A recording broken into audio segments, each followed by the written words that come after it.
Okay. Thank you so much for joining.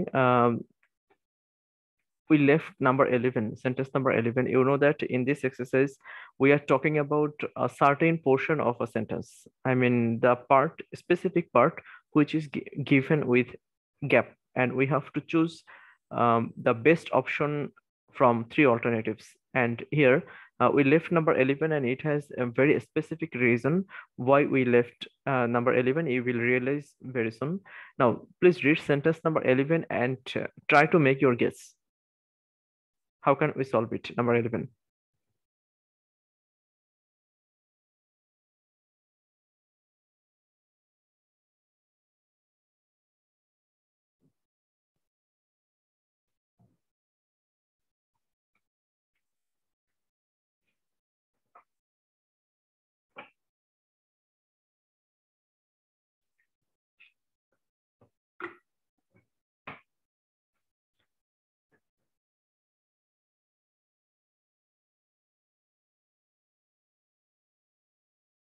Okay.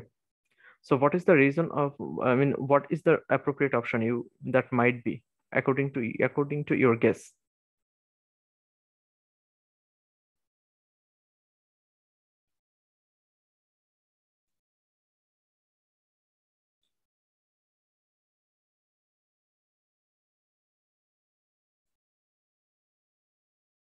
Any suggestion, any guess from anyone? Sir C নাম্বারটা I am not sure sir, তবে আমার কাছে লাগতেছে আর কি। C নাম্বারটা যদি হয় সি নাম্বার, তাহলে কেন বা কোন সূত্রে?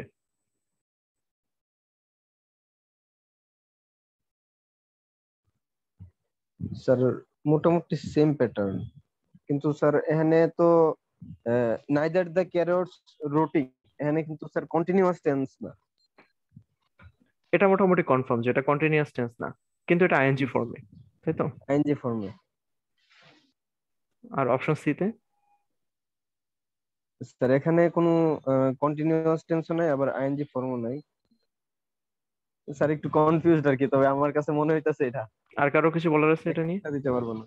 ওকে, এনিওয়ান এলস? আর কেউ কিছু?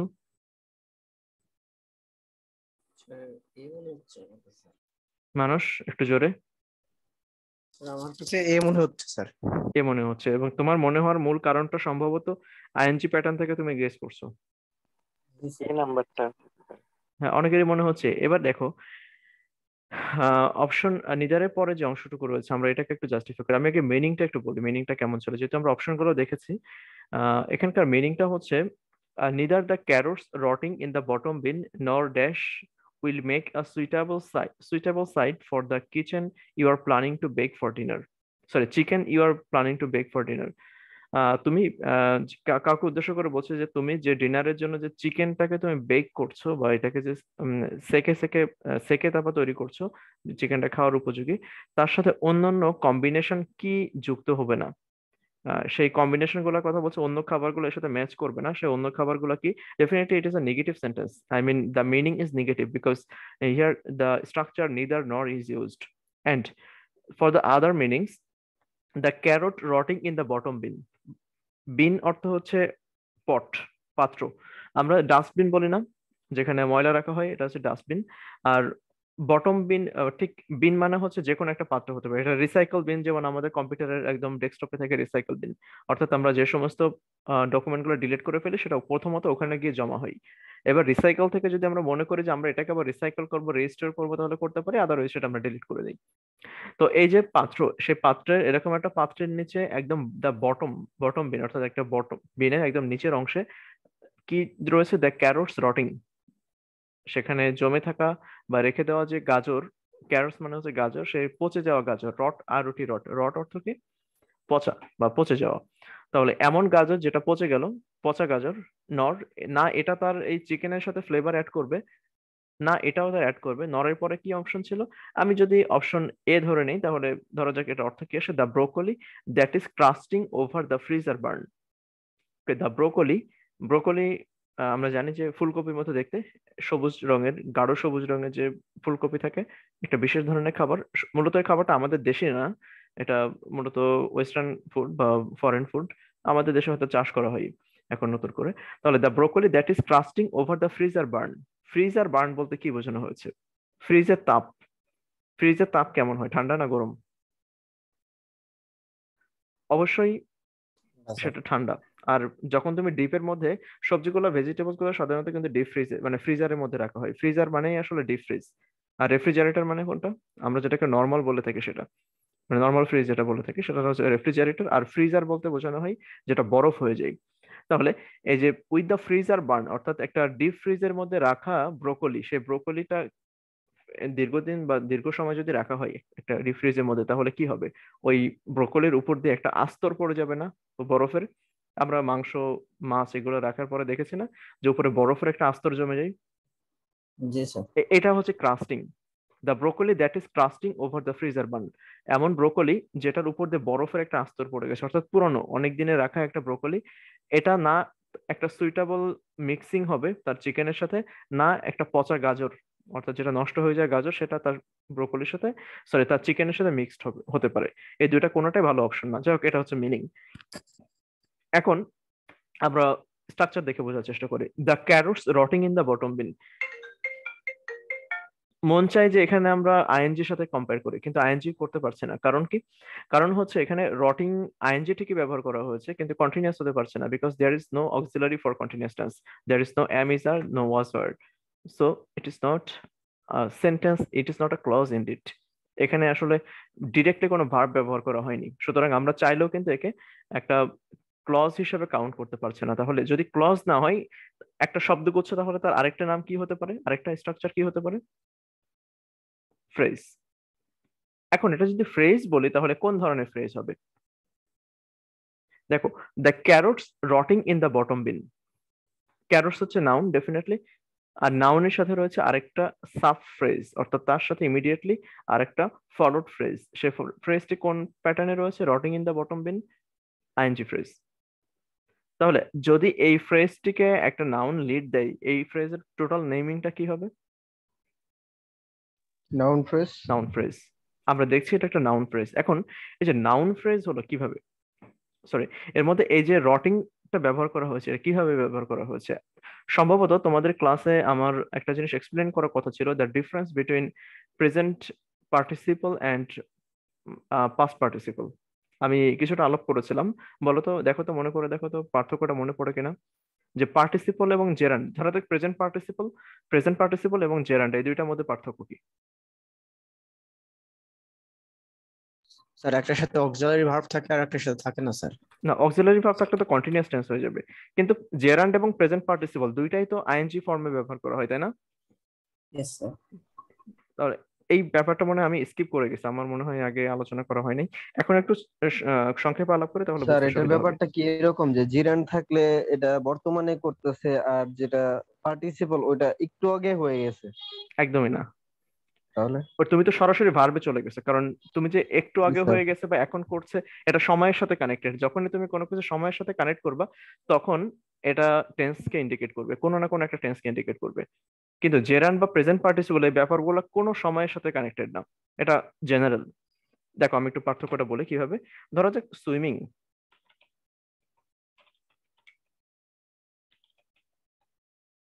সরি আমি আরেকটু বেসিক থেকে বলি, তাহলে এটা খুব, দুইটা খুব কমন টার্ম কিন্তু আমাদের খুব কনফিউজ করে ফেলে। He swimming in the pool. আমি আরেকটু স্পেসিফিক্যালি বলি, the boy is swimming in the pool. Second on, the boys on swimming pool. না, boy is in swimming pool না, তাহলে তো আরেক জিনিস হয়ে যাবে। স্যার এই জিনিসটা আমি ইয়ে করতেছিলাম। দ্য বয়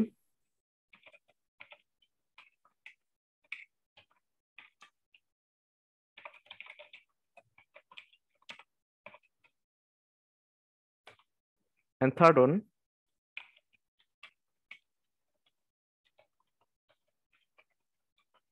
দেখো তিনটা সেন্টেন্স আমরা ব্যবহার করেছি, তিনটা সেন্টেন্সে তিন জায়গায় কিন্তু সুইম ভার্বের সাথে আইএনজি যোগ করা হয়েছে।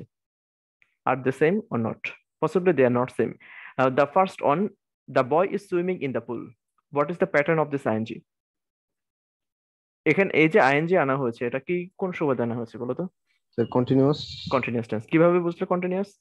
স্যার ইজ আছে, ইজ আছে। Auxiliary verb. তাহলে অক্সিলারি ভার্ব ইজ থাকলে এটা সবসময় কন্টিনিউয়াস টেন্স ইন্ডিকেট করবে। তাহলে the boy is swimming in the pool, this is continuous tense. এখন এই কন্টিনিউয়াস টেন্সের সাথে তোমাকে সরি, কন্টিনিউয়াস টেন্সের কারণে তুমি এখানে আইএনজি ব্যবহার করেছো, ওকে ফাইন। আমি এটার কারণে কন্টিনিউয়াস টেন্স বুঝে নিলাম, done. Second one, the boy swimming in the pool, এখানকার যে আইএনজি ফর্ম রয়েছে এটা কি কন্টিনিউয়াস টেন্স বলবা?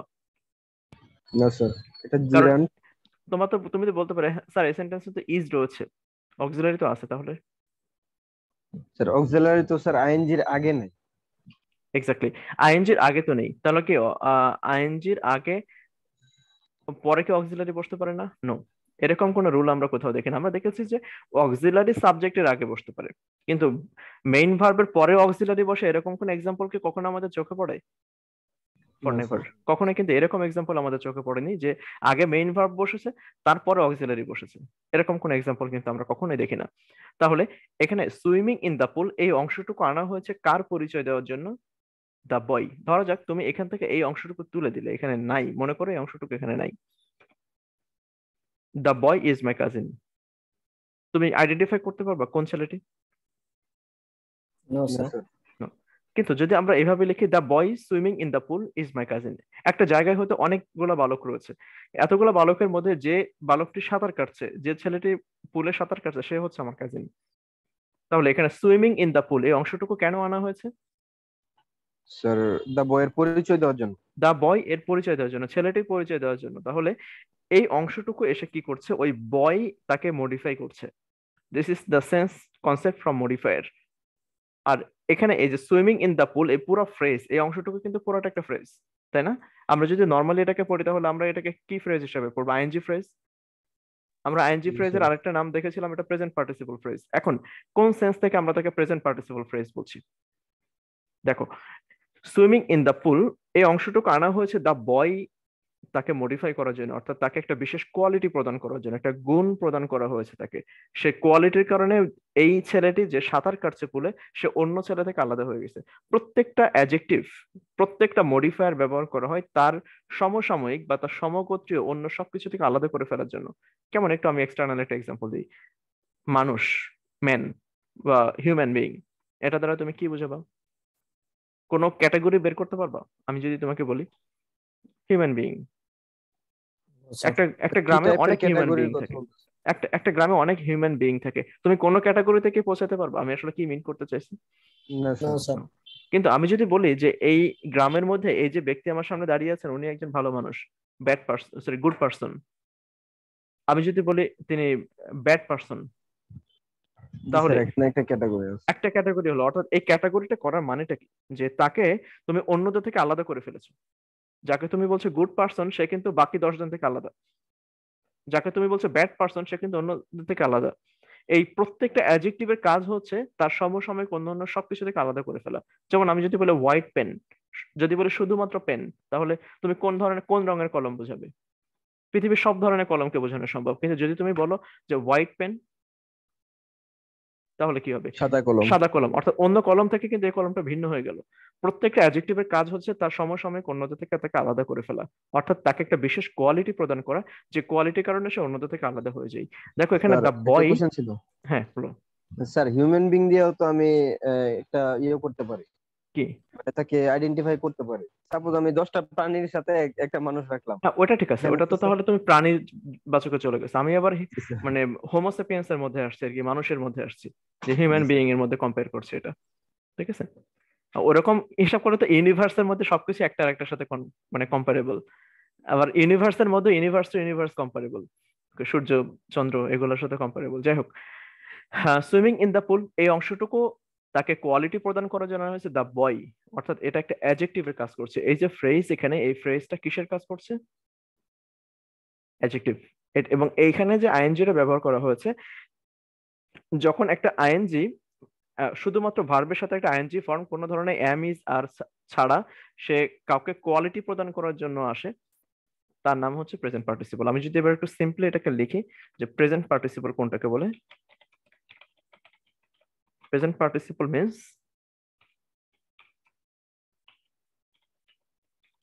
অ্যাডজেক্টিভ। তাহলে প্রেজেন্ট পার্টিসিপল কিসের কাজ করে? Adjective sir. অ্যাডজেক্টিভের কাজ করে। এখন ধরা যাক ইট, এটা কোন ভার্বে কোন form? First form sir. Present form EAT, এটা কি past form? Sir sir sir sir জাতীয় শব্দ এটা, এটা ভুল করলে হবে? ইট এটা হচ্ছে প্রেজেন্ট ফর্ম, তাহলে এটা প্রেজেন্ট হোক, এটার পাস্ট ফর্ম কি হবে? এটি। এটার পাস্ট পার্টিসিপল ফর্ম কি হবে? Eaten sir. ইটেন। যাই হোক, এই প্রথম দুটো দেখো। এখন এইট এবং ইট এই দুইটা প্রেজেন্ট টেন্স হোক আর পাস্ট টেন্স হোক, তাদের মূল পরিচয়টা কি? They are verb, right?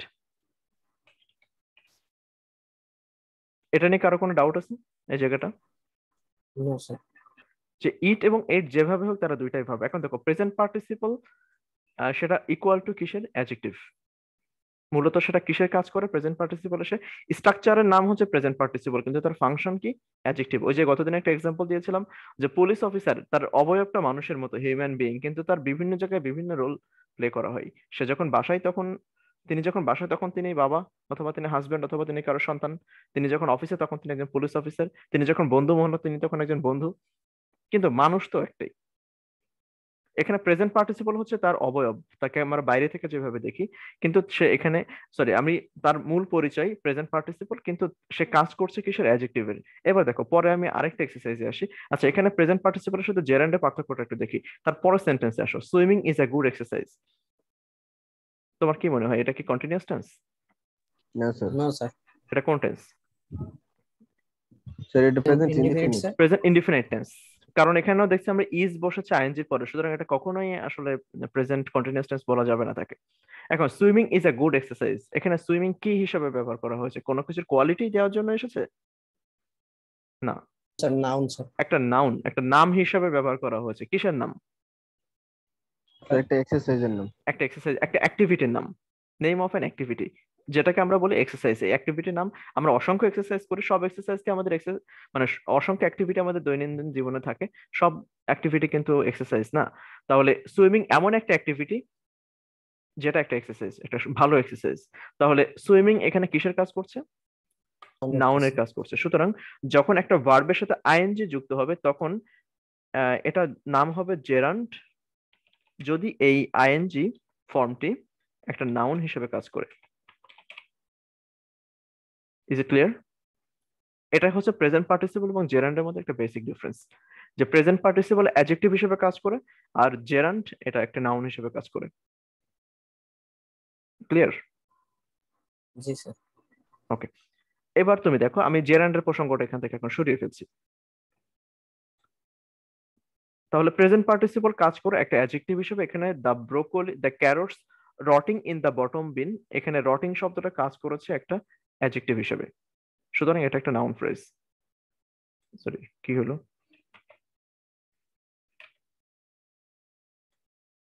ওকে, এবার আমরা আসি তার পরবর্তী অংশে। আরেকটা এক্সাম্পল দিই। এটা কতদিন আমি তোমাদেরকে দেখিয়েছিলাম, একটু সংক্ষেপে যাই। এটা আমি হি এডুকেটেড মি, এখানে তোমাদেরকে দেখিয়েছিলাম না এটা? হি এডুকেটেড মি, এখানে এডুকেটেড এটা কোন ফর্মে ব্যবহার করা হয়েছে? সেন্টেন্সের একটা অ্যানাটমি করো তো, এই সেন্টেন্সটাকে এক্সপ্লেইন করলে কি দাঁড়ায়? একটা subject, subject, verb, object. Object, এবং ভার্বটি কোন টেন্সে রয়েছে? Sir past indefinite. Sir past indefinite tense. এবার আমি সেন্টেন্সটাকে একটু এভাবে লিখি, he is an educated person. এখানে এই এডুকেটেড কোন কি হিসাবে ব্যবহার করা হয়েছে? Present indefinite. Present indefinite. Sir he is present ইনডিফিনাইটের শেষে কি? অ্যাডজেক্টিভ হিসেবে স্যার। অ্যাডজেক্টিভ হিসেবে। অ্যাডজেক্টিভ হিসেবে। অ্যাডজেক্টিভ হিসেবে কেন, কিভাবে? আর এখানে তো স্যার পারসন রে স্যার এক্স্যাক্টলি, পারসনকে মডিফাই করছে। হি ইজ অ্যান এডুকেটেড পারসন, এটা কিন্তু present, yes, sentence structure present indefinite tense, কিন্তু এখানে এডুকেটেড শব্দটা কোনোভাবেই ভার্ব হিসাবে ব্যবহার করা হয়নি, তাকে অ্যাডজেক্টিভ হিসেবে ব্যবহার স্যার করা আমি হয়েছে। পুরো সেন্টেন্সটা হ্যাঁ, আমি বুঝতে পারছি, পরে পরে আমি ধরতে পারছি বিষয়টা। তাহলে হি ইজ অ্যান এডুকেটেড পারসন, এখানে এডুকেটেড পারসন বলতে শিক্ষিত মানুষকে বোঝানো হয়েছে, শিক্ষিত মানুষ, নট শিক্ষা দেওয়া। তাহলে এই এডুকেটেড এটা ভার্বের কোন ফর্ম বলতে পারবা? লাইক এডুকেট এটা প্রেজেন্ট ফর্ম, এটা প্রেজেন্ট, এডুকেটেড এটা পাস্ট ফর্ম, আর ছোটবেলায় আমরা পড়েছি এডুকেটেড এটা পাস্ট ভার্বের পার্টিসিপল। Past participle form. এখন পাস্ট পার্টিসিপলকে দুভাবে ব্যবহার করা যায়। একটা হচ্ছে তাকে স্পেসিফিক কিছু টেন্স রয়েছে যখন সেই টেন্স গুলোর সাথে ব্যবহার করতে হয়, like perfect tense, have, has, had, এগুলো পরে ভার্বের কোন ফর্ম বসে? ভার্বের থার্ড পাস্ট ফর্ম বসে না? পার্টিসিপল। পাস্ট পার্টিসিপল বসে। এটা হচ্ছে যখন তুমি টেন্সের সাথে ব্যবহার করবে। আদারওয়াইজ এই পাস্ট পার্টিসিপল যখন তুমি নাউনের সাথে ব্যবহার করবা তখন সেটা একটা অ্যাডজেক্টিভ হিসেবে বসবে। অর্থাৎ প্রত্যেকটি পার্টিসিপল সেটা প্রেজেন্ট হোক অথবা পাস্ট হোক, সেটা কাজ হচ্ছে অ্যাডজেক্টিভ হিসেবে ফাংশন করা। এই যে educated verb, an educated person, এখানে এডুকেটেড শব্দটা দেখতে এটা ভার্বের মতোই, কিন্তু এটা আসলে ভার্ব হিসেবে ফাংশন করেনি। এটা পাস্ট পার্টিসিপল ফর্মটা এখানে অ্যাডজেক্টিভ হিসেবে কাজ করেছে। সুতরাং যে ভার্বের শেষে ইডি যোগ করা থাকে বা তার পাস্ট ফর্মের মতো দেখতে থাকে, এবং আমরা এটা মুখস্থ করেছি অনেক ক্ষেত্রে, কিছু এক্সেপশনাল ভার্ব রয়েছে যেগুলো আসলে কারোর সাথে ম্যাচ করে না। যেমন ইট, ইট, এট, ইটেন, রাইট, রোট, রিটেন। এখানে রিটেন, রাইট, আবার এই যে এডুকেট, এডুকেটেড, এডুকেটেড, ওখানে কিন্তু আমি এরকম পড়িনি, রাইট, রাইটেড, রাইটেড, এরকম পড়েছিলাম না। না স্যার। ইট, ইটেড, ইটেড এরকম পড়িনি। ওটা কিছু এক্সেপশনাল ভার্ব রয়েছে, সেটা বেশি আলাদা। কিন্তু অধিকাংশ ক্ষেত্রে কি হয় যে ভার্বের যে পাস্ট পার্টিসিপল ফর্ম যেটা রয়েছে, যখন ভার্বের শেষে ইডি যোগ হয় তখন তাকে বলা হয় পাস্ট পার্টিসিপল। আর ভার্বের সাথে যদি শুধুমাত্র আইএনজি বসে সেটার নাম হয় প্রেজেন্ট পার্টিসিপল। তাহলে প্রেজেন্ট পার্টিসিপল এটাও অ্যাডজেক্টিভ হিসেবে কাজ করে। পাস্ট পার্টিসিপল এটা কি হিসেবে কাজ করে? স্যার এটা তো ভার্ব হিসেবে না, Adjective। অ্যাডজেক্টিভ হিসেবে। কি লিখলাম এগুলো? এটাও অ্যাডজেক্টিভ হিসেবে কাজ করছে। তাহলে যদি ভার্বের শেষে ভার্বের সাথে আইএনজি যোগ হয়, শুধুমাত্র আইএনজি থাকে, অ্যামিজার না থাকে, সেটার নাম হচ্ছে প্রেজেন্ট পার্টিসিপল। আর যদি ভার্বের শেষে ইডি যোগ থাকে, যেমন অ্যান এডুকেটেড পারসন, যেটা পাস্ট টেন্সের মতো দেখতে, এটার নাম হচ্ছে পাস্ট পার্টিসিপল। তাহলে প্রেজেন্ট পার্টিসিপল হোক আর পাস্ট পার্টিসিপল হোক, দুইটা ভার্বে কাজ করে কি হিসেবে? অ্যাডজেক্টিভ হিসেবে। অ্যাডজেক্টিভ হিসেবে।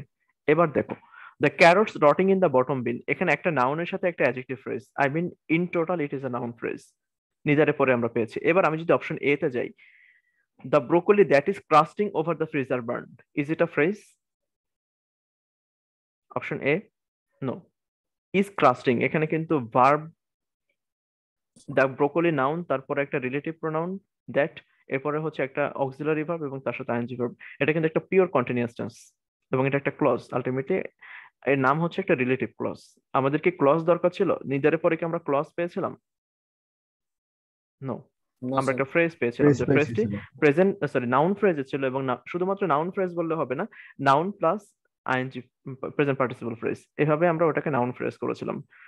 অপশন বি তে কি বলছে? Again clause, the broccoli which has crusted, has এর পরে ভার্বে থার্ড ফর্ম বসেছে। এখানে কিন্তু এটা টেন্সের সাথে ব্যবহার করা হয়েছে, এটা কিন্তু অ্যাডজেক্টিভ হিসেবে এই পাস্ট পার্টিসিপলটি ব্যবহার করা হয়নি। এটা টেন্সের সাথে ব্যবহার করা হয়েছে যেখানে একটা সাবজেক্ট একটা ভার্ব রয়েছে। তাহলে একটা সাবজেক্ট একটা ভার্ব যদি থাকে, ওটার নাম হচ্ছে clause. So option B, it is also a clause. Now we left only option C, and C is the right answer. But how? The broccoli crusted with freezer burn, এমন broccoli যেটা কোনো tense বরফে নাই। আচ্ছাদিত ছিল। এখানে this is not connected to tense. কনফিউশনের জায়গাটা হচ্ছে এখানে, অনেকের কাছে তোমাদের মনে হয়েছিল যে এই ক্রাস্টেড বোধহয় ভার্ব এবং তার সাবজেক্ট হচ্ছে ব্রোকলি, কিন্তু ঘটনা কিন্তু তা নয়। এখানে ক্রাস্টেড ঠিক, এখানে উপরে carrots rotting in the bottom bin, rotting যেমন অ্যাডজেক্টিভের কাজ করেছিল, এখানে এই যে ক্রাস্টেড এটাও একটা অ্যাডজেক্টিভের কাজ করছে। This is not a verb. Okay, this is an adjective from the sense of past participle. Past participle হিসেবে এটা অ্যাডজেক্টিভের কাজ করেছে। দ্য ব্রোকলি, এমন ব্রোকলি, ক্রাস্টেড উইথ ফ্রিজার বার্ন, যা ফ্রিজারে তাপে মানে তাপে সে আচ্ছাদিত ছিল, বরফে আচ্ছাদিত হয়ে গিয়েছিল, এরকম। তাহলে ক্রাস্টেড এটা কিন্তু অ্যাডজেক্টিভ হিসেবে কাজ করেছে, not as the verb, past indefinite verb. Verb হিসেবে কিন্তু এটা কাজ করেনি, অ্যাডজেক্টিভ হিসেবে কাজ করেছে। সুতরাং এখানেও একটা নাউন রয়েছে দ্য ব্রোকলি এবং তার সাথে একটা অ্যাডজেক্টিভ, উপরে ক্যারটস তার সাথে একটা অ্যাডজেক্টিভ। শুধু পার্থক্য হচ্ছে এখানকার ক্যারটস এর পরে যে অ্যাডজেক্টিভ ছিল সেটা প্রেজেন্ট পার্টিসিপল ফর্মে ছিল, আর এই ব্রোকলি পরে যে অ্যাডজেক্টিভ রয়েছে এটা হচ্ছে পাস্ট পার্টিসিপল ফর্মে রয়েছে। জাস্ট ডিফারেন্স হচ্ছে এতটুকুই। So number 11, right answer option C, from the sense of phrase. Is it clear? জি স্যার। এটা অনেক টাফ একটা স্ট্রাকচার, যেটা ইভেন আমরা অনেক টিচাররাও অনেক সময় হিমশিম খেয়ে গেছি, যে যারা প্রথম দিকে এই কোর্সে ক্লাস নিতে যেত তারাও হিমশিম খেয়ে যেত এই সেন্টেন্সটাতে, যেটা কোনোভাবেই তারা মিলাইতে পারতো না। এত অ্যাডভান্স লেভেলের, খুব বেশি অ্যাডভান্স তাও বলা যাবে না, কিন্তু একটু ট্রিকি আর কি, সেন্টেন্সটার মধ্যে একটু ট্রিক্স ব্যবহার করা হয়েছে এই। Okay fine, that's the end of parallel structure. কারো কোনো কোশ্চেন আছে কিনা এখানে? I think not. ওকে, আমরা মুভ করছি আমাদের পরবর্তী টপিক। আমাদের নেক্সট টপিক হচ্ছে ওয়ার্ড চয়েস।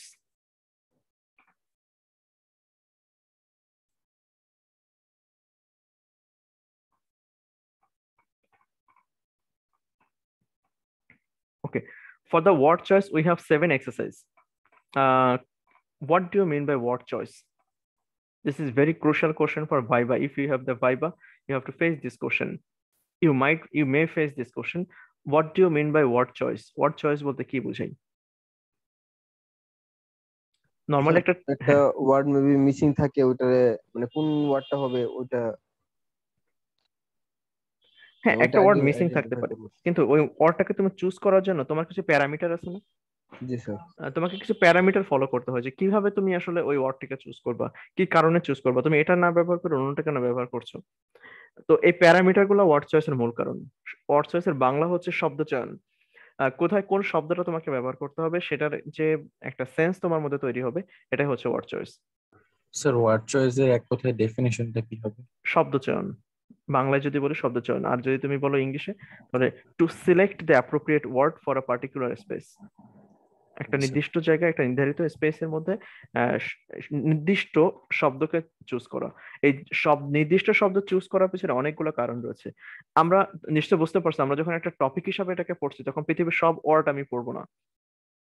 ওকে, এখানে বিশেষ কিছু ক্রাইটেরিয়া সেট করে দেওয়া হবে, যে এই সমস্ত ক্ষেত্রে তোমাকে কখন কিভাবে চুজ করতে হবে। যেমন একটা বই ছিল, এরকম ছোট্ট একটা বই আছে, বাজারে পাওয়া যায়, ইংলিশ শিখতে গেলে অনেকে এটা সাজেস্ট করেন। সেটা হচ্ছে কমন মিস্টেক্স। নাম শুনেছো বইটার? অ্যাডমিশন বা যারা অ্যাডমিশন দিয়েছে কখনো পর্যন্ত, অ্যাডমিশন দিতে গেলে এটা লাগে এই বইটা, বা পরবর্তীতে জব এক্সামের জন্য যখন তোমরা যাবো তখন দেখবো যে এই বইটা তোমাদের সবাই অনেকে সাজেস্ট করছেন। কমন মিস্টেক্স নামে একটা বই আছে। মিস্টেক তো সবসময় আমরা করি, তাই না? একটা present parties present indefinite tense লিখতে গেলে তো আমার মিস্টেক হতে পারে, তাহলে বই লেখা দরকার কি এটা নিয়ে? কমন মিস্টেক্স, কিছু ভুল আছে যেগুলো আসলে খুবই কমন। এখন এই ওয়ার্ড চয়েসের মধ্যে কতগুলি ক্রাইটেরিয়া বেসিস আমাকে শব্দ চয়ন করতে হয়। It might be according to the pronunciation, it might be according to the spelling, it might be according to the meaning. কখনো কখনো এমন হয় যে তিনটা শব্দ তিনটাই একই রকম অর্থ দিচ্ছে, কখন এমন হবে তিনটা শব্দ তিনটার উচ্চারণ একই রকম, আমি কোনটা চুজ করব? তিনটা শব্দ তার বানান একই রকম, আমি কোনটা চুজ করব? Then you have the point of word choice like help and cooperation. Help এবং কোঅপারেশন, এই দুইটার মধ্যে আমি আগে একদিন বলেছিলাম যে তুমি যখন তোমার বন্ধুকে, তার একজন একটা ফান্ড তুলছো, হয়তো বা তোমার একজন বন্ধু অসুস্থ বা তার ফ্যামিলি মেম্বার কেউ অসুস্থ, তাদেরকে সাপোর্ট দেওয়ার জন্য তুমি একটা ফান্ড তুলছো। এই যে ফান্ড তোলার যে প্রসেসটা, তাকে যে তুমি এই সাপোর্ট দিচ্ছ, এই প্রসেসটাকে কি বলবো? Help or cooperation? Sir cooperation. কেন কোঅপারেশন বলবো, কেন হেল্প বলবো না? স্যার বন্ধুরে বন্ধু হেল্প করে কেমনে, আমি যতটুকু বুঝি স্যার, মানে আমরা সবাই মিলে একটা কিছু করতে চাইতেছি তার জন্য। এক্স্যাক্টলি। কিন্তু তুমি যখন রাস্তায় দাঁড়ানো একজন ভিক্ষুককে ভিক্ষা দিচ্ছ, তখন এটাকে কি ওটা স্যার হেল্প। হেল্প? এই যে বিষয়টা এরকম, কোঅপার হেল্প, মানে হেল্পের ব্যাপারটা হচ্ছে এরকম যে উপরের হাত নিচের হাতকে কিছু দিচ্ছে, আর কোঅপারেশন হচ্ছে অনেকটা এরকম যে একজন আরেকজনকে তুলে ধরছে, তাকে উত্তরণ করছে একটা বিপদ থেকে। অর্থাৎ বাংলায় যদি বলি, হেল্প অর্থ হচ্ছে সাহায্য, আর কোঅপারেশন অর্থ হচ্ছে সহযোগিতা। তোমার সামনে এই শব্দ চয়নটা আসবে যখন তুমি we are cooperating our friend, we are supporting our friend, but not we are helping our friend. You have the issue of word choice. Okay, একটা এক্সাম্পল বললাম। এবার দেখো প্রোনাউন্সিয়েশন অনুযায়ী কেমন হতে পারে, যে একটা শব্দের উচ্চারণ একই রকম হবে, তুমি পার্থক্য করতে পারবে না। যেরকম আমি যদি অ্যানোটেশন দিয়ে একটা শব্দ দেখাই, BREAK, শব্দটার উচ্চারণ কি হবে বলো তো? ব্রেক। ব্রেক। এটা আমরা বলি সবসময়। বাংলায় তো মানে সাদা বাংলায় তো আরো ভয়াবহ উচ্চারণ আছে, এটা বেরেক আছে না? জি স্যার আছে। হ্যাঁ, বেরেক। তো ওইটা হচ্ছে একদম খাঁটি বাংলা উচ্চারণ আর কি, ইংলিশের খাঁটি বাংলা উচ্চারণ। আমরা ওইদিকে যাচ্ছে না, আমরা একটু মার্জিত ভাষায় আসি। যদি মার্জিত ভাবে আসি তাহলে এটা হচ্ছে ব্রেক। বাট তাও কিন্তু সঠিক হলো না, এটা সঠিক উচ্চারণটা হচ্ছে,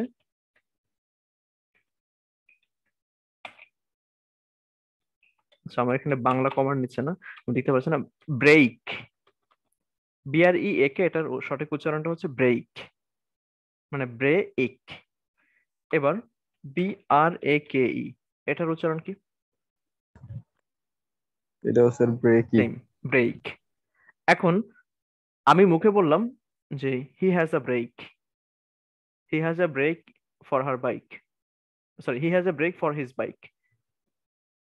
তখন তুমি কোন ব্রেকটা ধরবা? স্যার 1 নম্বরটা। কেন 2 নাম্বারটা হয় না? প্রথম ব্রেক মানে হচ্ছে বিরতি, স্যার ভেঙে ফেলা, বিরতি। অনেক অর্থ রয়েছে ব্রেকে, প্রথম ব্রেকটার অনেকগুলো অর্থ আছে। সেকেন্ড ব্রেক যেটা, সেটা হচ্ছে স্পিড কন্ট্রোলার, আমরা যেটা তাহলে 2 বাইকে, নম্বরটা। হ্যাঁ বাইকে বা গাড়িতে যেটা আমরা ধরি সেটা হচ্ছে ব্রেক। তো প্রথমটাও তো হতে পারে, he has a brake for his bike, মানে সে এখন বাইক চালানো বন্ধ করে দিয়েছে, হতে পারে না? কনফিউজড এখন। Yes, definitely confused. তাহলে প্রথমটা আমি যখন মুখে বলছি, সাধারণত এটা লিসেনিং এবং স্পিকিং এর ক্ষেত্রে প্রবলেমটা হয়, যে তুমি কোন শব্দটা ধরবা। ওকে, আমাদের মধ্যে মিসআন্ডারস্ট্যান্ডিং তৈরি করে শব্দগুলো। তাহলে আমার তখন যেতে হবে মিনিং এর কাছে, কোন মিনিংটা মিন করা হয়েছে বা স্পিকার আসলে কোন সেন্স থেকে কথা বলছেন। সেক্ষেত্রে তার আগে পরে দুইটা ভাষায় তোমাকে জেনে বা শুনে তখন গেস করতে হবে তিনি আসলে কি বোঝাতে চেয়েছিলেন। আর BRAK ব্রেক যেটা, এটা হচ্ছে স্পিড কন্ট্রোলার। দুইটা যে কোনো একটা হতে পারে, এখন স্পিকার যেটা মিন করেন বা যে বিষয় নিয়ে আলোচনা চলছে সে বিষয়ের মধ্যে যেটা প্রাসঙ্গিক সেটাকে আমাকে চুজ করতে হবে। আবার দেখো যে কিছু শব্দ আছে যার বানান একই রকম কিন্তু অর্থ ভিন্ন, বিভিন্ন পারপাজে ব্যবহার করা হয়। যেরকম 160 সেকেন্ডসে কত সময় হয়? 1 মিনিট। 1 মিনিট। ভুল হলো কোথায় যেন, স্যার MINUT। MINUT না, MINIT মিনিট এটার বানান না, কিন্তু না MINUTE। স্যার MINUTE বলছি। Yes, MINUTE। এখন যদি তুমি 180 সেকেন্ডস বলো, 180 সেকেন্ডস, তাহলে কি হবে? 180 সেকেন্ড 3 হলে মিনিট। 3 3 মিনিট। মিনিটস। মিনিট নাকি মিনিটস? Sir minutes. মিনিটস। এবার তুমি তোমার অফিসে মিটিং হয়, মিটিং এর যে আলোচ্য সূচি সেটার নাম কি বলো তো? শিখতে হবে কিন্তু এই জিনিসগুলো, 2 দিন পরে অফিসে জব করবা, তখন সামনে আসবে এই পয়েন্ট গুলা, যে একটা তোমার অফিসে মিটিং হবে, মিটিং এর যে আলোচ্য সূচি এটার ইংলিশ কি? এজেন্ডা। আলোচ্য সূচির ইংলিশ হচ্ছে এজেন্ডা। আর এই এজেন্ডা গুলো আলোচনা হওয়ার পর যে একটা ডিসিশন লেখা হয় না, মিটিং এর রেজুলেশন খাতা বলে অনেক সময় বিভিন্ন জায়গায়, এই যে ডিসিশন গুলো লেখা হয়, এই ডিসিশন গুলোর নাম হচ্ছে।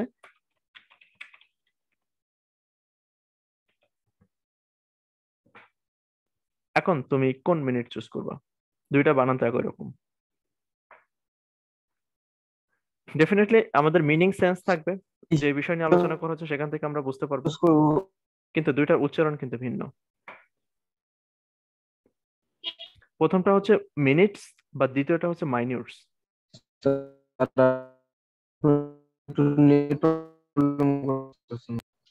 আচ্ছা, বেশি নেটওয়ার্ক প্রবলেম করে অসুবিধা নেই, তোমরা লিভ নিতে পারো।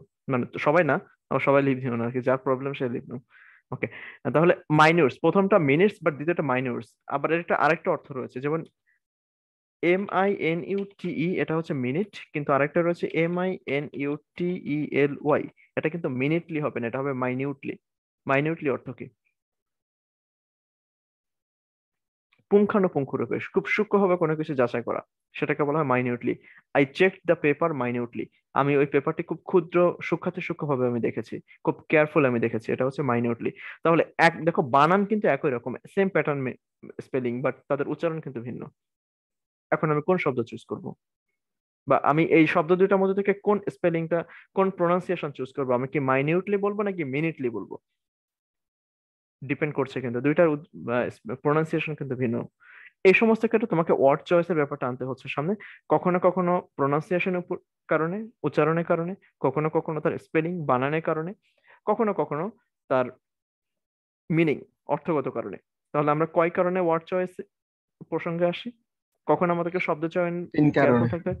Three reasons. Number 1, it might be for pronunciation, উচ্চারণ, it might be for spelling, বানান, or it might be for meaning, অর্থগত কারণ। Now we have the mixed ones. Okay, আমাদের বিভিন্ন মানে এক একটা চ্যাপ্টারের মধ্যে এক এক ভাবে উপস্থাপন করা হয়েছে। আমরা প্রথমেই যে এক্সারসাইজটা দেখতে পাচ্ছি, exercise number 1, here there and there, for the convenience of our study we will mark this three components as option A, option B and option C.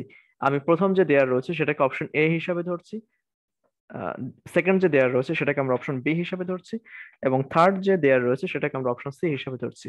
এবার আমি উচ্চারণ করার পর তোমাকে বলতে হবে যে আমি কোন দেয়ার আগে বলেছিলাম, কোনটা আমি আগে উচ্চারণ করেছি। লাইক না, please listen to my pronunciation and find out which option I pronounced first. There.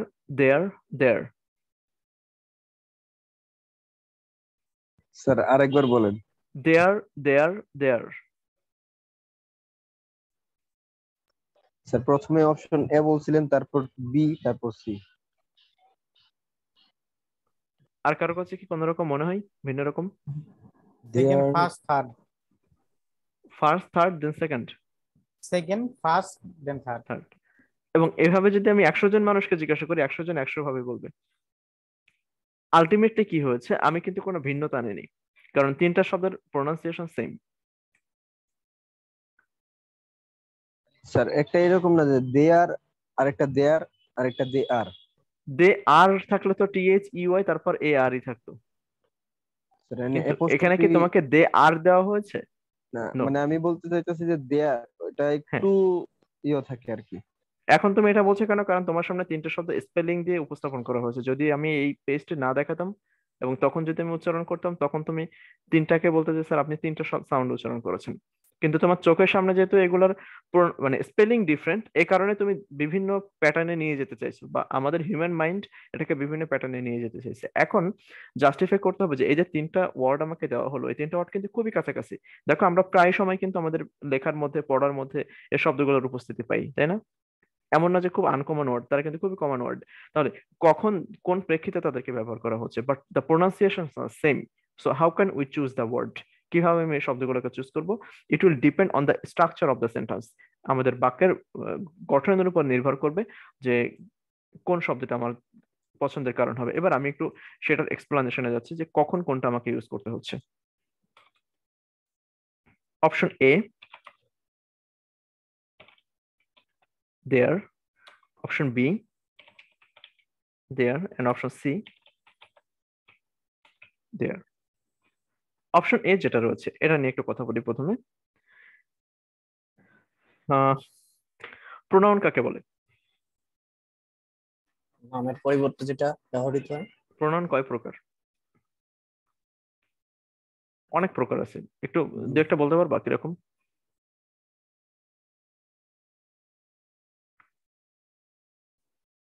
ভুলে গেছি স্যার। সংখ্যাবাচক, বস্তুবাচক, এগুলো তো এরকম খুব কিছু। সিম্পল, খুব বেসিক লেভেলের না? তাও আমরা স্যার ভুলে গেছি। অনেক আগে পড়ছিলাম, ভুলে but গেছি। এটার অনেক পরে আর আগে পড়ি পড়ছি, নাই স্যার। সবসময় পড়ি। ইংলিশ পড়লেই, ইভেন ফেসবুকে পোস্ট পড়তে গেলে আমাদের এই সমস্ত জিনিসগুলো সামনে আসে, কিন্তু তারপর আমরা ভুলে যাই, এটা স্বাভাবিক।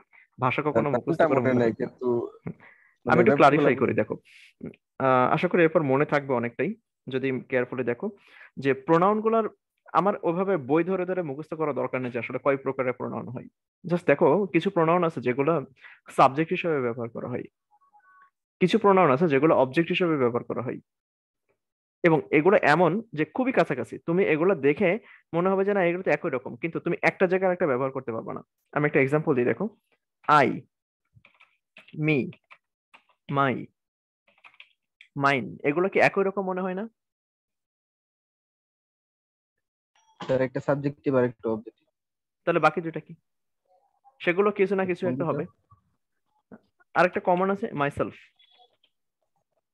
একটু নোট নিয়ে নিও এই জায়গাগুলো, যে আমরা এই যে পয়েন্টগুলো দেখছি, প্রত্যেকটা কিন্তু এক একটা প্রোনাউন এবং সেগুলোর অবস্থানটা খুবই কাছাকাছি।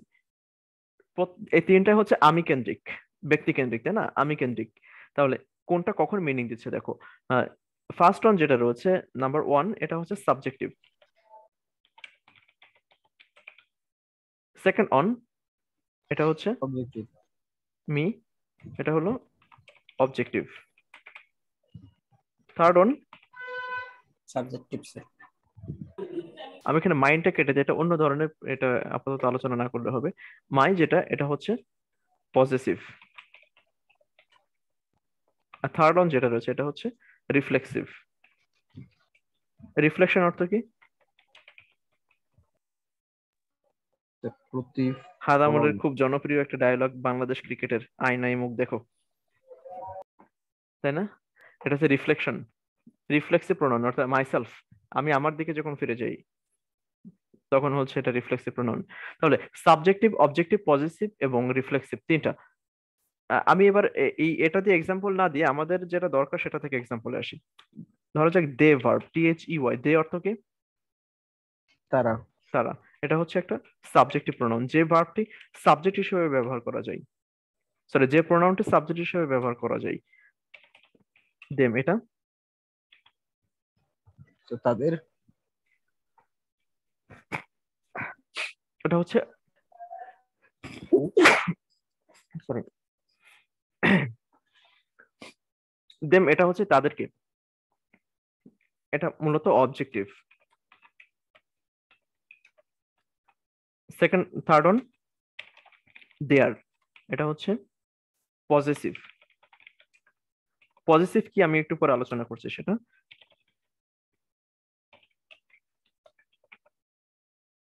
এটা হলো রিফ্লেক্সিভ। স্যার দেয়ার অর্থটা কি যদি বলতেন? আমি আসছি, দাঁড়াও, আমি বিস্তারিত বর্ণনা করছি। প্রথম যেটা, সেটা সাবজেক্টিভ। সাবজেক্টের কাজ কি বাক্যে? সে কর্তা হিসেবে কাজ করে, তাই না? মানে যে কাজটি করে, হু ডাজ দ্য ওয়ার্ক, এটা হচ্ছে সাবজেক্ট, সেটা হচ্ছে দে। দেম কোনটা? কর্তা যে কাজটা করে, সেই কাজটা যার দিকে রেফার করা হয় তাকে কি বলে? অবজেক্ট। মনে আছে? Objective. Primary object, secondary object, আমরা প্যারালাল স্ট্রাকচারে পড়ে এসেছিলাম, স্যার নাকি তাও ভুলে গেছো? সেম একদম লেটেস্ট জিনিসগুলো তো ভুলে গেলে চলবে না। আহ তাহলে কর্তার কাজটা যার উপরে পতিত হয় তাকে বলে অবজেক্টিভ। পজিটিভ মানে হচ্ছে পজেশন। পজেশন অর্থ কি বলতে পারবা? অনেক সময় বউ শাশুড়ির ক্ষেত্রে বলে যে শাশুড়ি খুবই পজিটিভ, বা বউয়ের ক্ষেত্রে বলে বউ প্রচন্ড পজিটিভ, মানে হাজবেন্ডকে ঘরের বাইরে বেরোতে দেয় না। আর শাশুড়ি হলে শাশুড়ি তার ছেলেকে একদমই অন্য কারো কাছে ঘেঁষতে দেয় না। তো এর পজিটিভ মানে হচ্ছে আটকে ধরে রাখা, এভাবে কবজে রাখা, দখল করে রাখা, এটা হচ্ছে পজিটিভ। পজিটিভ প্রোনাউন মানে হচ্ছে যে সমস্ত প্রোনাউন দিয়ে কোনো কিছুর মালিকানা নির্দেশ করা হয়, কাউকে ওনারশিপ নির্দেশ করা হয়, তাকে বলা হয় positive pronoun. Like my pen, কলমটি কার? আমার। তাহলে এক্ষেত্রে হচ্ছে মাই পেন, আমার, আমি হলাম সাবজেক্ট, মি আমাকে, আর আমার কলম মানে হচ্ছে কলমটির মালিক হচ্ছে আমি। এবার আমি একটা ছোট্ট এক্সাম্পল এখানে দিই, তাহলে একবারে ক্লিয়ার হয়ে যাবে। দেখো, এক্সাম্পলটা একদম রিয়েলিটি অনুসারে নাও হতে পারে, জাস্ট তুমি ধরে নাও আর কি, আমরা বোঝার সুবিধাতে আছি। দে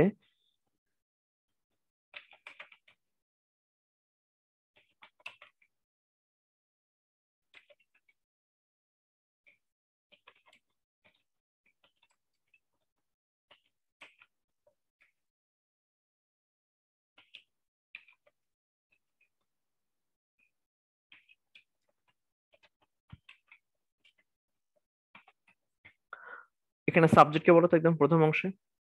দে। They. Object sir them. Them. Positive pronoun their. Their. এই সেম বাক্যটাকে যদি আমি একটু চেঞ্জ করে লিখি, ধরা যাক আমি মানে পজিশন গুলো চেঞ্জ করে দিলাম, দেম, দে, সরি,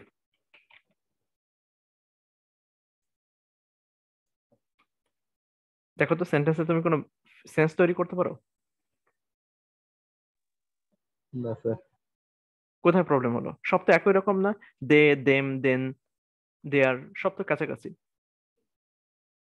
দেখো তাদের পজিশন চেঞ্জ হয়ে গেল, সাবজেক্টিভের জায়গাটা, যেখানে যেটা সাবজেক্টিভ ছিল সেটা সাবজেক্টের জায়গায় বসে নাই, সেখানে কে এসেছে? দেম, অবজেক্টিভ এসেছে। আবার অবজেক্টের জায়গায় বসেছে পজিটিভ। আর যেটা দিয়ে মালিকানা বোঝানোর কথা ছিল দেয়ার জার্নি, জার্নিটা কাদের ছিল? তাদের। তো যাদের জার্নি ছিল সেই জায়গাটায় মালিকানা না বুঝিয়ে, পজিটিভ প্রোনাউন না বসিয়ে বসানো হয়েছে কোনটা? Subjective pronoun. তাহলে সাবজেক্টিভ, পজিটিভ এবং অবজেক্টিভ তাদের দেখতে একই রকম মনে হলো, তাদের পজিশনগত কারণে কিন্তু তারা ভিন্ন, একটা আরেকটা থেকে ডেফিনেটলি ডিফারেন্ট। আমরা এখানে দেয়ার যে অপশনটা আমাদেরকে অপশন এ তে দেওয়া হয়েছে, এটা ডেফিনেটলি কোন ধরনের pronoun? Sir positive. Positive pronoun. Is it clear for positive pronoun? Positive pronoun আরেকটা ধরন আছে, যে পজিটিভ প্রোনাউন এটা কখনো একা বসতে পারে না। এই যে দে, একটু আগে আমরা যে এক্সাম্পলটা দেখালাম, দে গেভ দেম আ কার, এখানে বলতো সাবজেক্ট কি আর কারোর সাথে বসেছে নাকি একাই বসেছে? দে একাই। দে গেভ দেম, এখানে দেম এর সাথে কি আর কেউ আছে? না। কাদেরকে দেওয়া হয়েছে? তাদেরকে দেওয়া হয়েছে। কিন্তু জার্নিটা কাদের ছিল? তাদের। তাদেরকে দেওয়া হয়েছে। ধরা যাক আমি এখানে জার্নি শুধুমাত্র দেয়ার রাখলাম, দে যেমন একা, দেম যেমন একা, এখানে শুধু দেয়ার রাখলাম একা। তুমি কোনো সেন্স তৈরি করতে পারবা ওই বাক্য দিয়ে? না স্যার। They gave them a car for their what? For their what? কখনোই কোনো পজিটিভ প্রোনাউন একা বসতে পারে না। Remember the point. You will utilise this sense for later exercises. Okay, positive pronoun can never sit alone. কখনোই কোনো positive pronoun একা বসতে পারে না। সাবজেক্টিভ প্রোনাউন সে একাই কাজ করতে পারে। I eat rice. Me, give me a book. But give me or give me my what? তুমি শুধুমাত্র মাই প্রোনাউনটা ব্যবহার করে কোনো কিছু সেন্স তৈরি করতে পারবে না। কিছু না কিছু তোমাকে উল্লেখ করতে হবে। তোমার কি? My pen, my book, my house, my car, my bike. কিছু না কিছু তোমাকে পজিটিভের পরে ব্যবহার করতে হবে। তাহলে দেয়ার এটা হচ্ছে একটা পজিটিভ প্রোনাউন,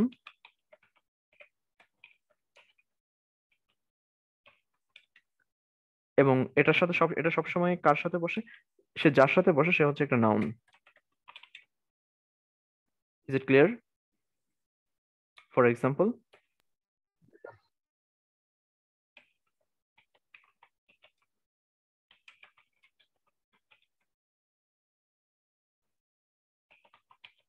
সে তার বাড়ি দখল করে নিয়েছে। He took over their house. এখানে দেয়ার হচ্ছে একটা পজিটিভ প্রোনাউন, তারপরে বসেছে নাউন। এবার আসি আমরা অপশন বি তে। Option B THERE, there. এটা দুভাবে ব্যবহার করা যায়। Option A, number 1, it might be used as subject.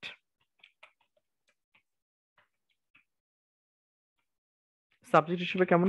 যখন মূল সাবজেক্ট আসতে দেরি করে। কিভাবে?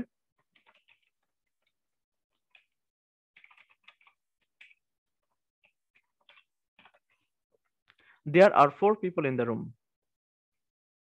এখানে সাবজেক্ট কে বলো তো এই বাক্যে?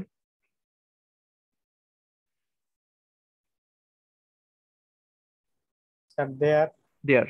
কিন্তু আমি মূলত যদি আমি একদম টেকনিক্যালি যদি বাক্যে যাই, বাস্তবতা অনুসারে ওই বাক্যের সাবজেক্ট কারা? 4 পিপল। জি স্যার। তাহলে মূল সাবজেক্ট যখন আসতে Four দেরি people, করে, sir. কেন? হ্যাঁ, কেন আসতে দেরি করছে? It has no reason, it is for grammatical reason. তাহলে যখন ওই বাক্যটা তোমাকে তো শুরু করতে হবে, তুমি যখন বাক্যটা শুরু করছো দেয়ার দিয়ে, এটা সাবজেক্ট হিসেবে ব্যবহার করা হয়। সেক্ষেত্রে কখনোই কিন্তু অপশন এ বসবে না। Always it will be second one. THERE, there are 4 people in the room. আবার এটার আরেকটা ভার্সন রয়েছে, THERE, there as place, adverb হিসেবে ব্যবহার করা হয়। লাইক অ্যাডভার্ব, কোন একটা প্লেসকে যখন ইন্ডিকেট করা হবে তখন দেয়ার ব্যবহার করা হয়। লাইক এটা খুব কমন, আমরা যেমন দেখেছি যে আই অ্যাম দেয়ার। এটা খুবই কমন একটা এক্সপ্রেশন।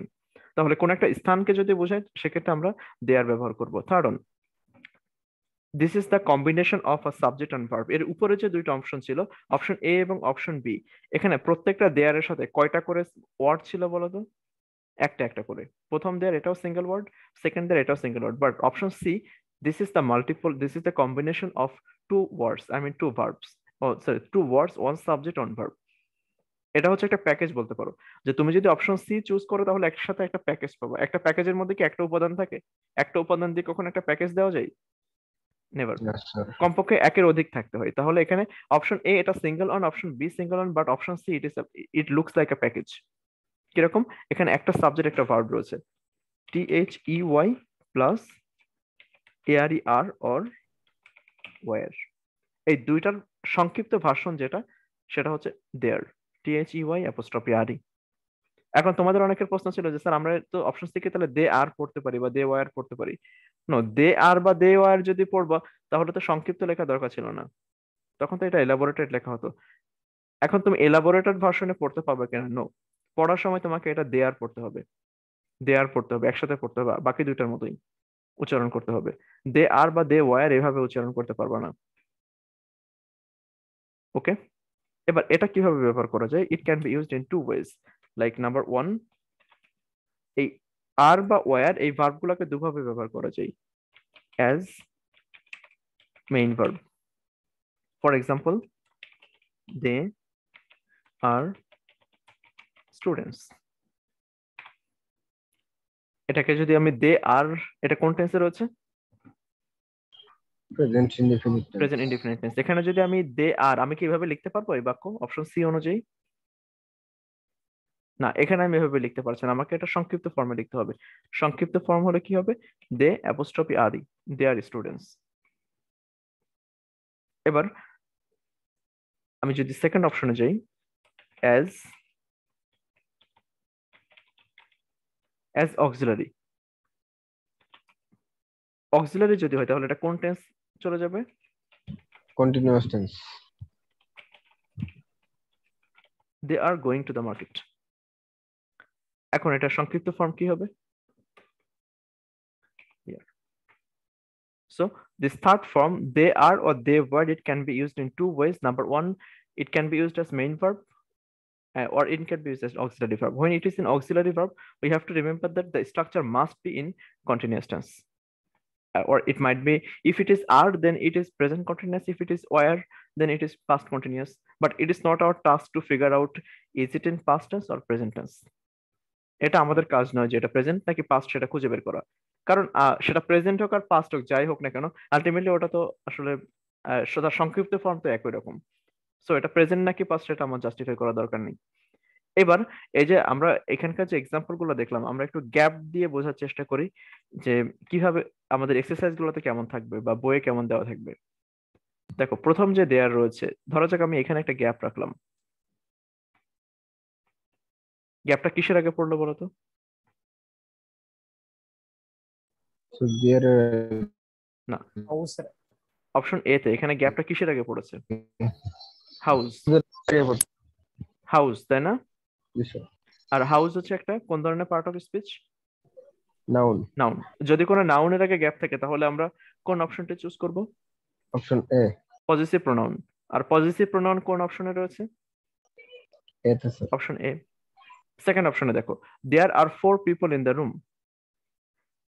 এখানে গ্যাপটা কোথায়? কার আগে? সাবজেক্টের জায়গা, না, মানে আরে গ্যাপটা কার ভার্বের আগে আগে। পড়েছে? ভার্বের আগে। তাহলে ভার্বের আগে যদি গ্যাপ থাকে তাহলে মিসিং কে থাকবে? Subject missing. সাবজেক্ট মিসিং থাকবে। আর সাবজেক্ট আমার কাছে এই যে তিনটা option, option A B C, এর মধ্যে শুধুমাত্র সাবজেক্ট আছে কোথায়? শুধুমাত্র সাবজেক্ট স্যার বি তে। Option B. অপশন সি তেও কিন্তু সাবজেক্ট আছে, বাট সেটা প্যাকেজ। যখন আমার সাবজেক্ট এবং ভার্ব দুইটারই ক্রাইসিস আছে তখন আমি অপশন সি চুজ করব। বাট অপশন বি কিন্তু আমাকে শুধু সাবজেক্ট দিতে পারবে, ভার্ব কিন্তু দিতে পারবে না। তো আমার অপশন বি তে তো ভার্ব আছেই, আর আমার ভার্ব তো দরকার না, আমার শুধু সাবজেক্ট দরকার। শুধুমাত্র সাবজেক্ট কোথায় রয়েছে? Option B. এবার আমরা যদি এখানে গ্যাপ রাখি, আই এম গোয়িং দেয়ার কোন একটা প্লেস কে যদি ইন্ডিকেট করে, he is sleeping there, they are visiting there, কোন একটা প্লেসে যাওয়া বা ঘোরা বা বসা এরকম যদি কিছু বোঝায়, তখন আমরা কোন অপশনটা চুজ করব? প্লেস হিসাবে কোনটা রয়েছে? Option A B C? Definitely B, B option রয়েছে। এবার অপশন সি তে দেখো, যদি আমরা এখানে গ্যাপটা ক্রিয়েট করি, তো এখানে কার আগে গ্যাপ পড়বে? স্টুডেন্টস। স্টুডেন্টস একটা কোন ধরনের part of speech? Noun. Noun. নাউনের আগে গ্যাপ, তাহলে নাউনের আগে যদি গ্যাপ বসে আমরা কোনটা বসাবো? সি। নিয়ম অনুযায়ী প্রথমে কি দেখেছিলাম? পজিটিভ প্রোনাউন না? জি স্যার। পসেসিভ পসেসিভ পজিটিভ ছিল। প্রোনাউন বসাতে চেয়েছিলাম, কিন্তু এই যে বাক্যটায় স্টুডেন্টস এর আগে গ্যাপ রয়েছে, এখানে শুধুমাত্র একটা নাউনের আগে গ্যাপ, এখানে কি কোনো সাবজেক্ট ভার্ব আছে? না স্যার, সাবজেক্ট নেই। নেই। কিন্তু অপশন এ তে আমরা যেখানে গ্যাপ রেখেছিলাম সেখানে কি সাবজেক্ট ভার্ব ছিল না? জি হি স্যার। টুক ওভার। তাহলে এখানে কিন্তু সাবজেক্ট ভার্ব ছিল, ওই একটা বাক্যের প্রাণ হচ্ছে তার সাবজেক্ট এবং ভার্ব। তো এখানে তার প্রাণ আছে এই বাক্যে, এই জন্য আমরা পজিটিভ প্রোনাউন ইউজ করেছিলাম। কিন্তু অপশন সি তে নাম্বার 1 যেখানে আমরা গ্যাপ দিয়েছি, এখানে শুধুমাত্র নাউনের আগে গ্যাপ। আর শুধুমাত্র নাউনের আগে গ্যাপ থাকলে সেখানে তো প্রাণ নেই ওই বাক্যের। তো আমি এখন পজিটিভ প্রোনাউন দিয়ে কি করব?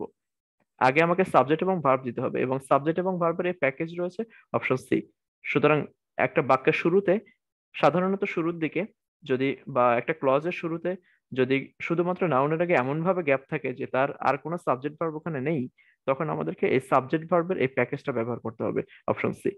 এন্ড নাম্বার 2, এটা খুবই আহ, খুবই খুবই কমন এবং খুবই সিম্পল, যে যদি কোনো আইএনজি এর আগে গ্যাপ থাকে তাহলে ধরে নিতে হবে এটা কন্টিনিউয়াস টেন্স, যদি ওই স্ট্রাকচারটা কন্টিনিউয়াস টেন্সে হয়ে থাকে। তো এখানে গোয়িং আমরা দেখতে পাচ্ছি এটা আইএনজি ফর্মে রয়েছে, তাহলে তার আগে অবশ্যই অবশ্যই কোন ফর্মটা বসবে? সাবজেক্ট এবং তার অক্সিলারি। জি স্যার। আর সাবজেক্ট এবং অক্সিলারি এই প্যাকেজটা আমার কোন অপশন দিচ্ছে? Option C. So C will be the right answer. This is the general sense. Now it will be clarified after your exercise. আমরা এখান থেকে শুরু করছি এক্সারসাইজটা, তোমরা একটু জুম করে দেখো। আমি 1 2 3 একটু বলে দিই কি রকম হতে পারে, দুই একটা স্যাম্পল দিয়ে দিচ্ছি। আগের এক্সারসাইজটার মতো এখানে তোমাকে সবগুলো অপশন পড়তে হবে না, মানে একটা সেন্টেন্সের পুরো অংশটুকু পড়তে হবে না। তুমি শুধু গ্যাপের আগে এবং পরে দেখবা। কিছু সেন্টেন্স আছে যেখানে তোমাকে আসলে পুরো বাক্যটা পড়তে হবে, ওটা আমি বলে দেবো। মানে কিছু কমপ্লেক্স সেন্টেন্স আছে বা ট্রিকি সেন্টেন্স, বাট সাধারণত পড়ার দরকার নেই। যেমন 1 নম্বর অংশে আমরা দেখতে পাচ্ছি, 1 নম্বর সেন্টেন্সে যে গ্যাপটা যেখানে রয়েছে, কি হতে পারে এখানে, কোন অপশনটা হতে পারে? আমরা কিন্তু দেয়ার দেয়ার দেয়ার বলে অপশন বলবো না, আমরা এখান থেকে যে 3টা অপশনে ভাগ করেছে না, অপশন এ বি সি, এটা একটু মাথায় রাখো। যে THEIR দেয়ার যেটা, এটা অপশন এ, THERE দেয়ার যেটা, এটা অপশন বি, এবং THEY''RE এটা হচ্ছে অপশন সি। ওকে, নাম্বার 1 স্যার অপশন সি হবে। সি হতে পারে। আমি প্রথম সেন্টেন্সটা একটু তোমাদেরকে এক্সপ্লেন করে শোনাই যে কিভাবে।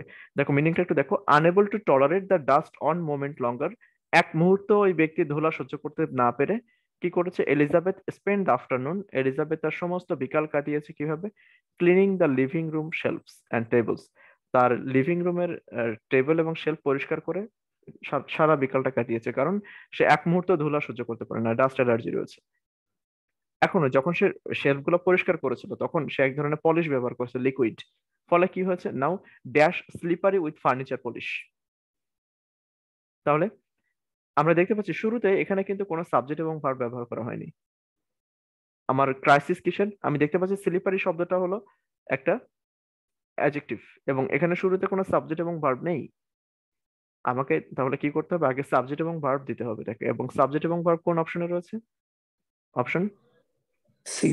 Option C, they are slippery. Number 2, gap কিসের আগে বলো তো? Dash are lima beans. পুরো বাক্য পড়ার দরকার নেই, গ্যাপটা কিসের আগে?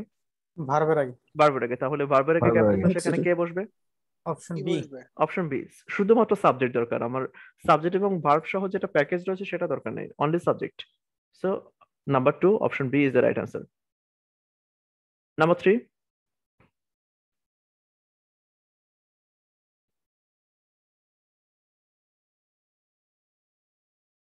নাম্বার 3 কি হবে? গ্যাপ কিসের আগে? এমন একটা জায়গা যেটা একটা প্লেসকে ইন্ডিকেট করছে, ড্যাশ হি উইল স্লিপ। এখানে সাবজেক্টও আছে, এখানে ভার্বও আছে ঠিকঠাক মতো। সুতরাং আমাদের অন্য কোনো স্যার ক্রাইটেরিয়ার অপশন সাথে এটা বি। মিস করছে না। তাহলে there, exactly, THERE there. Number 3 হবে option B, there he will sleep. Number 4,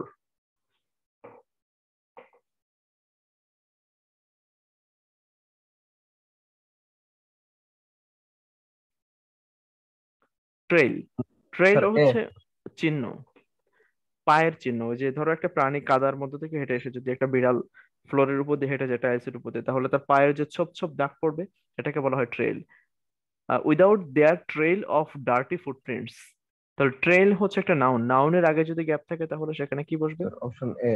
option A, there trail, তাদের পায়ের চিহ্ন। কাদের পায়ের চিহ্ন? যাদেরকে মিন করা হয়েছে, তাদের বাচ্চারা। পুরো বাক্যটা আমরা পড়ছি না, এই জন্য আর ওটা দরকার নেই। তাহলে নাউনের আগে গ্যাপ থাকলে এখানে যেহেতু সাবজেক্ট এবং ভার্ব সব ঠিকঠাক মতো রয়েছে, সুতরাং এখানে বসবে হচ্ছে অপশন এ, দেয়ার, তাদের। নাম্বার 5, স্যার অপশন এ। কেন বলো তো? বিকজ দিয়ে কোনো একটা পার্ট শুরু করা মানে বুঝতে হবে এটা একটা নতুন ক্লজ। এই ক্লজের শুরু থেকে সাবজেক্ট ভার্ব দরকার না? জি স্যার। সেটা ঠিক আছে, কিন্তু এখানে তো দেখতে হবে সাবজেক্ট ভার্ব তো আছে এখানে।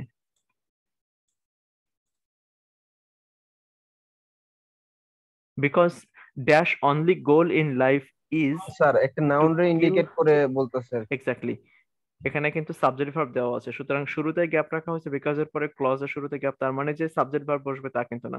একটু আগে পরে খেয়াল করতে হবে যে সাবজেক্ট ভার্ব দেওয়া আছে কিনা। এখানে কিন্তু সাবজেক্ট ভার্ব দেওয়া রয়েছে, ইজ হচ্ছে এখানকার ভার্ব।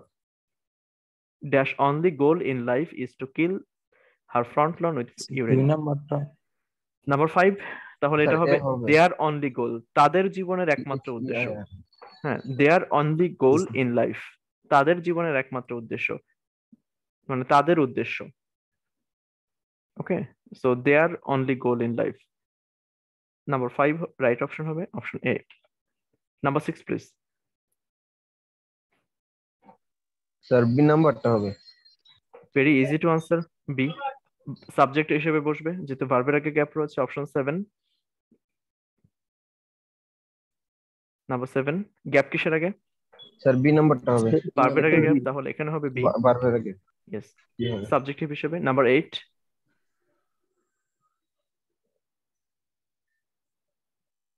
বলো এটা কি হবে?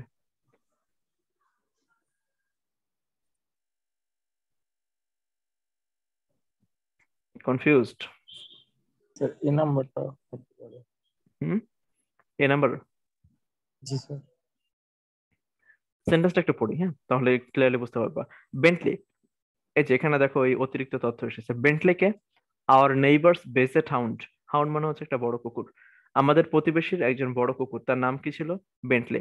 তাহলে বেন্টলি কি করছে?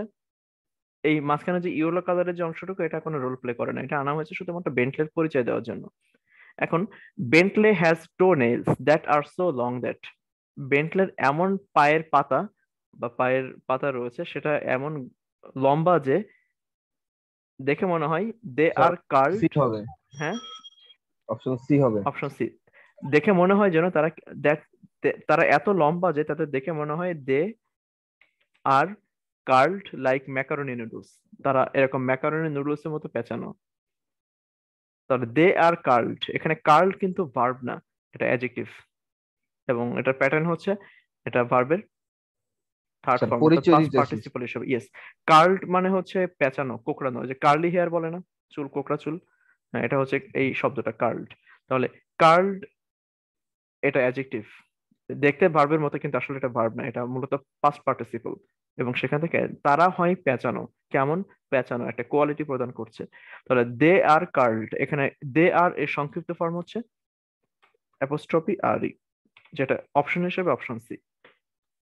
Clear? Number 8 fine. Number 9, sir ভার্বের বি। আগে গ্যাপ রয়েছে, তাহলে কি বসবে? B sir.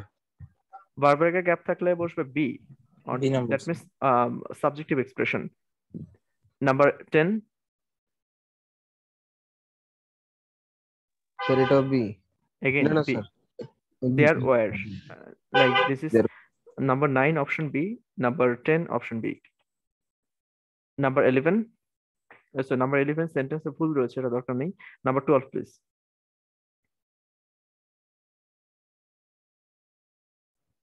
C sir. অনেকের চোখ সিট দিকে, কারণ এখানে আইএনজি আছে, তাই না? জীবনে কোনো সময় আইএনজি শেষে এস বাই এস জি যোগ করা স্যার, দেখছো? এটাই আমি ভাবতেছিলাম। স্যার এটা এ হবে। আচ্ছা, কিভাবে? Dropping sir slip. এখানে দে আর স্যার এ হবে কারণ ড্রপিং স্যার এটার মানে কি বুঝতেছি না, তবে এটা আমার কাছে একটা নাম মানে একটা কিছু ইন্ডিকেট করার ট্রাই করতেছে আর কি। আচ্ছা, এবার আমি একটু ক্লারিফাই করি। Raymonds parakeets love to sit on his head, parakeet মানে হচ্ছে ময়না পাখি টাইপের, তোতা পাখি আর কি। তো রেমন্ডের দুইটা তোতা পাখি ছিল, তারা তার মাথার উপরে বসতে ভালোবাসে। তোতা পাখি তো পোষ মানে, মানে এটা এই পাখিগুলো পোষা যায়। তো তার মাথার উপরে বসতে ভালোবাসে, ফলে পাখি যদি মাথার উপরে বসে তখন কি হয়, পাখির যে ময়লা সেটা কোথায় পড়বে, ঘাড়ের উপরে পড়বে। সি নাম্বার তে ওকে, তাহলে দেয়ার ড্রপিংস, এখানে ড্রপিংস মানে হচ্ছে পাখির ময়লা। তো দেয়ার ড্রপিংস লিটার হিজ শোল্ডার, তার যে পাখির যে ময়লা সেটা কি করেছিল, লিটার মানে আচ্ছাদিত করে ফেলেছিল, অর্থাৎ মানে একটা লেয়ার ফেলে দিয়েছিল, এরকম একটা অবস্থা, তার ঘাড়ে আচ্ছাদিত হয়ে গেছিল পাখির ময়লাই। লাইক ফ্লেক্স অফ ড্যান্ড্রফ, ঠিক আমাদের মাথা চুলকালে যেমন খুশকি, ড্যান্ড্রফের শব্দ তো সবাই পরিচিত মোটামুটি, ক্লিয়ার জি মেনের স্যার। সুবাদে। ওকে, ড্যান্ড্রফ নিয়ে ভাই আর নয়, রোনালদোর যে, ক্রিস্টিয়ানো রোনালদোর হেড। তাহলে ড্যান্ড্রাফে যেরকম মাথার স্তর পড়ে যায় ঘাড়ের উপরে, ঠিক এরকম পাখির ময়লায় ওই মাথার উপরে বসে বসে পাখি মানে ময়লায় পুরো ঘাড় ভরে গেছে, এরকম একটা অবস্থা। এখানে দেয়ার ড্রপিংস, বিষয়টা স্যার মূলত এ এরকম, নাম্বারটা। THEIR, thank you so much, this is A. Their droppings litter his shoulder, অনেকের মাথায় আসতে পারছে তাহলে ভার্ব কে এখানে। দেখো ড্রপিংস না হয়ে এটা প্লুরাল, এটা একটা নাউন। ইভেন এটা শব্দটা জন্মই হচ্ছে এভাবে ড্রপিংস হিসেবে, ড্রপিংস অর্থই হচ্ছে ময়লা। ওকে, তাহলে ড্রপিংস এটা প্লুরাল হওয়ার কারণে লিটারের শেষে কোনো এস বাই এস যোগ হয়নি, কিন্তু এটা যদি সিঙ্গুলার হতো, দে আর ড্রপিং লিটারস হিজ শোল্ডার, তখন কি হতো, লিটারের পরে এস বসতো। যেহেতু ড্রপিংসটা প্লুরাল, এই কারণেই লিটারের পরে কিছু বসেনি।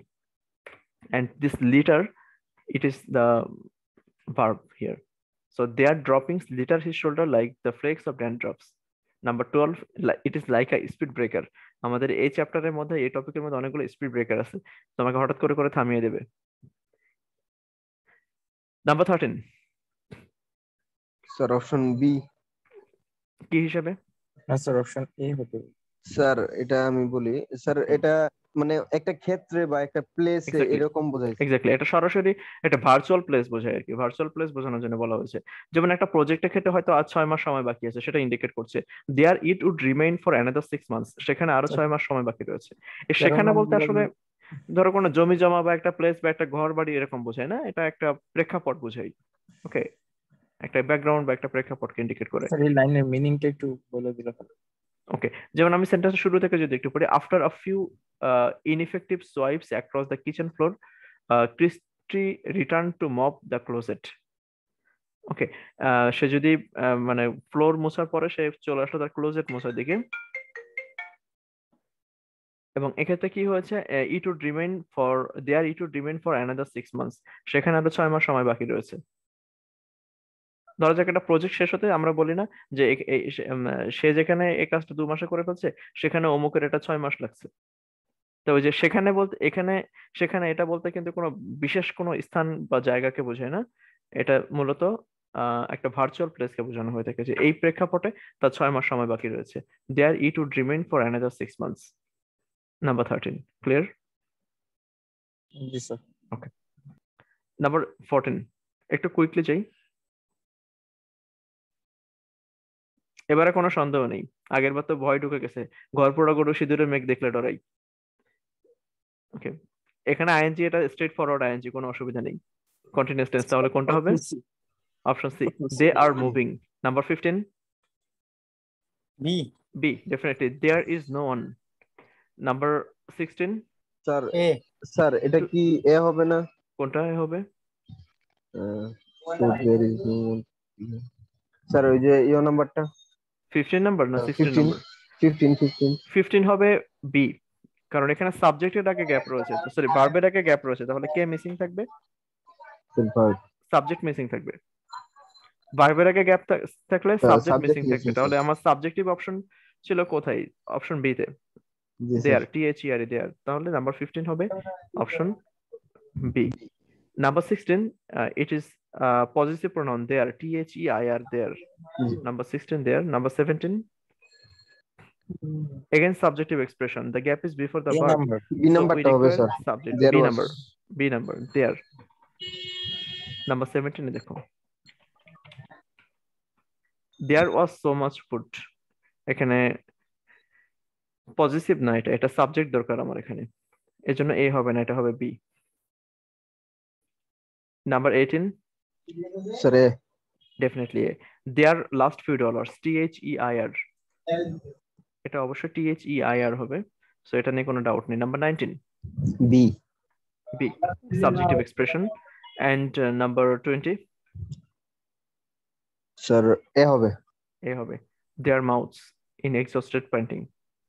THEIR. Okay. Any confusion? Any question? That's the No, end of this part. There, and there. Okay. আমরা যে এক্সারসাইজটা তোমাদেরকে এক্সারসাইজ শিট যেটা প্রোভাইড করব সেখানে কিন্তু এই ডিসকাশন গুলো থাকবে না। এটা কিন্তু তোমাদের নোট নিয়ে রাখতে হবে প্রত্যেকটা টপিক শেষ হওয়ার পর। ঠিক আছে? ওকে, আমি তাহলে ক্লোজ করছি আজকের ক্লাস, এখানেই অ্যাটেন্ডেন্সে চলে যাব।